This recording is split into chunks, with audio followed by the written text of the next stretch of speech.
എല്ലാവർക്കും നമസ്കാരം. എൻ്റെ ഒരു പുതിയ വീഡിയോയിലേക്ക് എല്ലാവർക്കും സ്വാഗതം.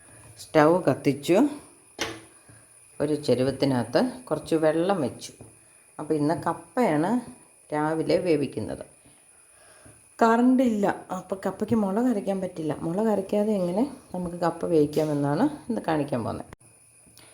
കപ്പ ഇവിടെ പൊളിച്ച് കൊത്തി ഞുറുക്കി വെള്ളത്തിലിട്ടിട്ടുണ്ട്. ഇനി നമുക്ക് അടുപ്പത്ത് വെച്ച വെള്ളം തിളയ്ക്കുമ്പം ഇത് വാരിയിടാം. കപ്പയ്ക്ക് വെച്ച വെള്ളം തിളച്ചു. ഇനി നമുക്ക് അതിനകത്തേക്ക് കപ്പ കോരിയിടാം.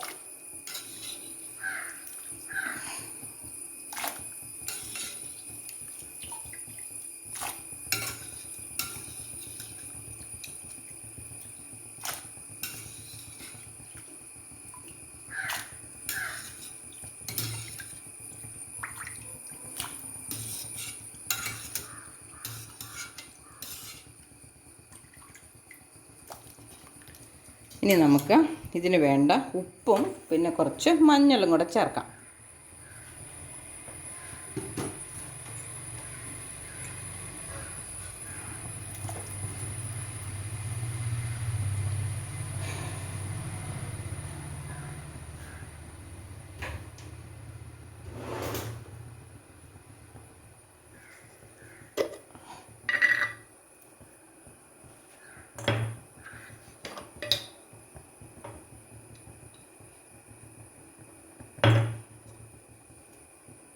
മഞ്ഞൾ പൊടിയും ചേർത്തു. ഇനി കപ്പയല്ല, അതുകൊണ്ട് മൂടി വയ്ക്കുന്നില്ല. അടുക്കളയിൽ നിന്ന് പോകുന്നില്ലല്ലോ, ഇവിടെ നിന്ന് തന്നെ.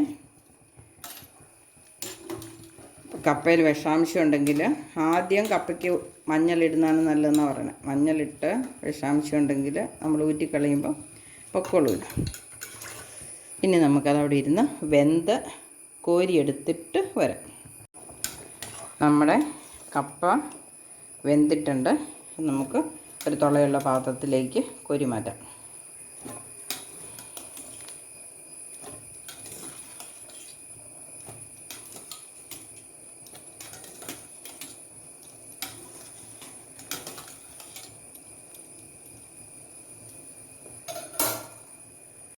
കടുക് പൊട്ടി വന്നിട്ടുണ്ട്. അപ്പോൾ നമുക്ക് ഉള്ളി, ഇഞ്ചി, വെളുത്തുള്ളി ഇവയെല്ലാം ചേർത്ത് കൊടുക്കാം.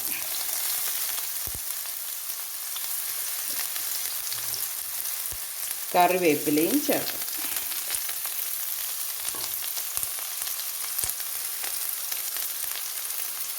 ഒന്ന് മൂത്ത് വരട്ടെ.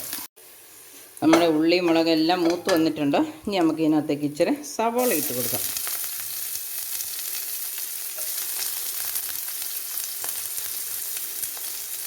നിങ്ങൾക്ക് എരിവ് ഒമ്പടി വേണ്ടുന്ന ആൾക്കാരാണെങ്കിൽ നമുക്ക് അതിൻ്റെ കൂടെ കാന്താരി മുളക്, പച്ചമുളക് വേണമെങ്കിലും ഇടാം. ഞാൻ ഇച്ചിരി കുരുമുളകും ഗരം മസാലയും മാത്രമേ ഇടുന്നുള്ളൂ. കപ്പയ്ക്ക് ആവശ്യത്തിന് നമ്മൾ ഉപ്പിട്ടതാണ്.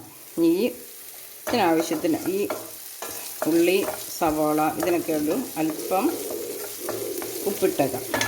ഇനി ഇടുന്നത് കുറച്ച് ഗരം മസാല,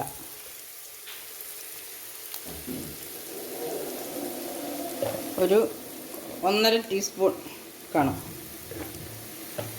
1 കിലോ അര കിലോ കപ്പയൊക്കെ കാണുള്ളൂ. അത് ഇനിയുള്ളത് കുരുമുളക് പൊടി, അത് ഒരു ടീസ്പൂൺ കാണും. ഇനി ഇത്രയും മതി സവോള വഴന്നത്. ഇനി നമുക്കിതിനകത്തേക്ക് നമ്മൾ വേവിച്ച് വെച്ചിരിക്കുന്ന കപ്പ ചേർത്ത് ഇളക്കി കൊടുക്കാം. ഒരല്പം തേങ്ങായി വിടുന്നുണ്ട്, അത് ഇതിൻ്റെ മുകളിലേക്ക് ഇടാം. നോക്കാം, 1 മിനിറ്റായി. ആവി കയറിയോന്ന് നോക്കാം.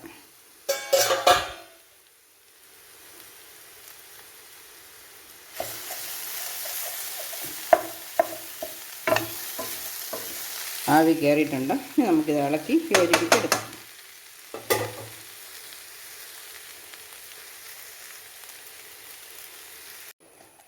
അപ്പം നമ്മുടെ കപ്പ ഇളക്കി യോജിപ്പിച്ചിട്ടുണ്ട്. ഇനി നമുക്ക് ഇച്ചിരി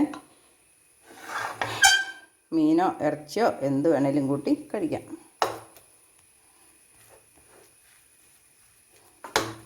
അപ്പം കറണ്ടില്ല, മുളക് അരയ്ക്കാൻ പറ്റിയില്ലെങ്കിൽ നമുക്ക് ഇങ്ങനെയൊക്കെ കപ്പ വേവിക്കാം. അപ്പോൾ എൻ്റെ വീഡിയോ ഇഷ്ടപ്പെട്ടെങ്കിൽ എല്ലാവരും ലൈക്ക് ചെയ്യണം, ഷെയർ ചെയ്യണം, സബ്സ്ക്രൈബ് ചെയ്യണം, കമൻറ്റ് ഇടണം.